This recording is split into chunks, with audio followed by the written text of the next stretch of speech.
O partido de ultradireita, Reunião Nacional de Marine Le Pen, teve 33% no primeiro turno das eleições e deu uma surra, como a gente disse, no bloco centrista do presidente Emmanuel Macron. A esquerda ficou com 28% dos votos. O segundo turno já será agora no mês de julho, semana que vem, se não me engano. Mas o que a gente espera? O que podemos esperar? Para bater um papo com a gente, vamos direto ao vivo agora conversar com o professor doutor Igor Lucena, que ajuda a gente aqui a fazer as análises internacionais. Seu tempo é meio curto hoje, já estou sabendo, então vamos acelerar o passo, mas me parece que essa era uma crônica já anunciada, não é, Igor? Boa tarde. Boa tarde, Valteno. É um prazer estar aqui com vocês. Realmente é uma crônica já anunciada, porém nós temos que analisar especificamente os cenários. Isso porque a França é dividida em 577 constituências, né? Que significa que cada uma representa uma cadeira no parlamento da França, na Assembleia Nacional. E apesar da vitória, como você falou, de mais de 30% do Rassemblement National, isso significa que eles tiveram um pouco mais de 30, 34 cadeiras já asseguradas, acima de 50%.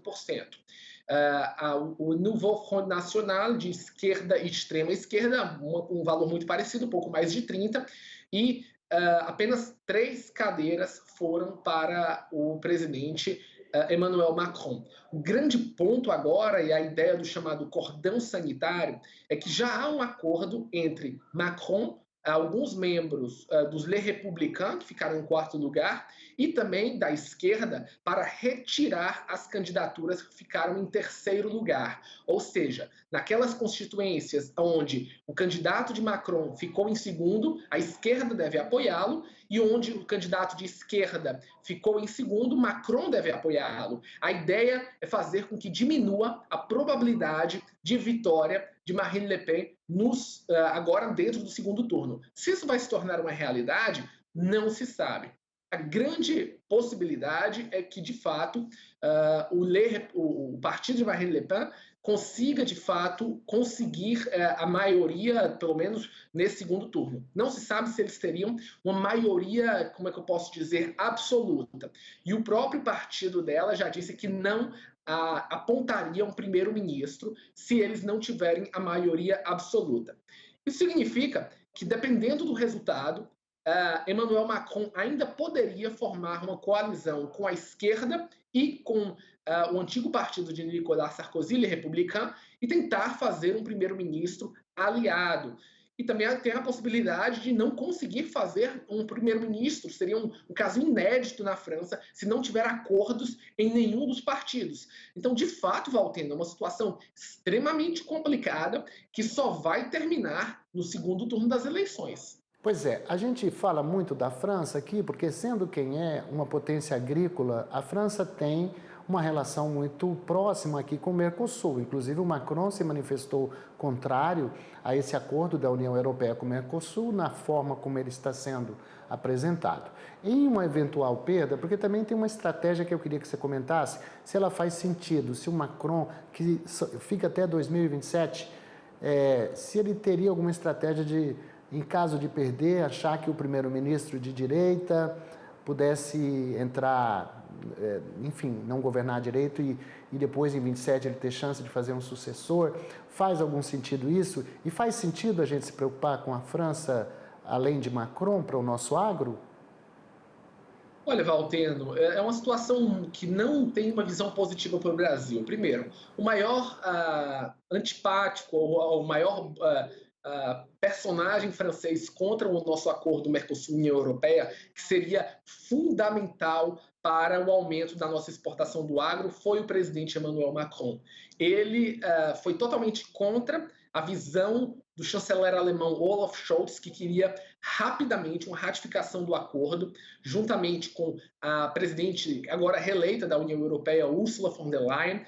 Os alemães imaginavam que poderiam aumentar muito suas exportações de máquinas, equipamentos, carros para o Brasil e para a América Latina. Então, quem basicamente colocou água no nosso chope foi Emmanuel Macron. E a sua saída também não nos ajuda, isso porque a extrema-direita, tanto Bardella quanto Le Pen, são extremamente protecionistas. Então, se Macron perde o poder do comando na França, seja agora ou daqui em 2027, uma vitória de Le Pen seria um Estado muito mais protecionista para o setor agro. Então, eu não vejo, pelo menos no curto prazo, uma visão de que nenhum dos dois lados que podem ascender ao poder ou manter o poder na França, de fazerem políticas que melhorem o agro brasileiro do ponto de vista com a Europa. Eu acho que a nossa visão talvez seja esperar um pouco mais o que vai acontecer na França. Mas, infelizmente, do meu ponto de vista, tanto centrista quanto mais à direita, eles são muito contra esse acordo. A França tem um dos maiores incentivos fiscais e subsídios para o setor agrícola. E eles são, talvez, um dos países mais protecionistas da Europa. E, claro, como a segunda força política e econômica do continente, isso basicamente impede que possamos avançar. Porém, isso não impede o avanço de tentativas de acordos diferentes do Mercosul e União Europeia. E isso eu falo no âmbito da Comissão Europeia e do novo Parlamento Europeu, até porque a gente viu agora uma vitória com a ascendência do novo presidente do Conselho Europeu, Antônio Costa, que é um português e que tem, sim, boas relações com o Brasil, que pode ajudar o país para melhorar as relações comerciais, mas relações que podem fugir do acordo do Mercosul e União Europeia. Infelizmente, eu não vejo uma visão positiva no longo prazo vindo desses dois lados da França.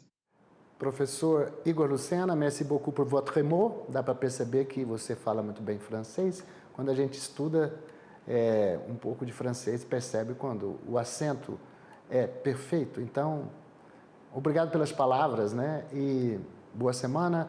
A gente se encontra aqui para fazer mais análise do cenário internacional e as relações com o agro brasileiro.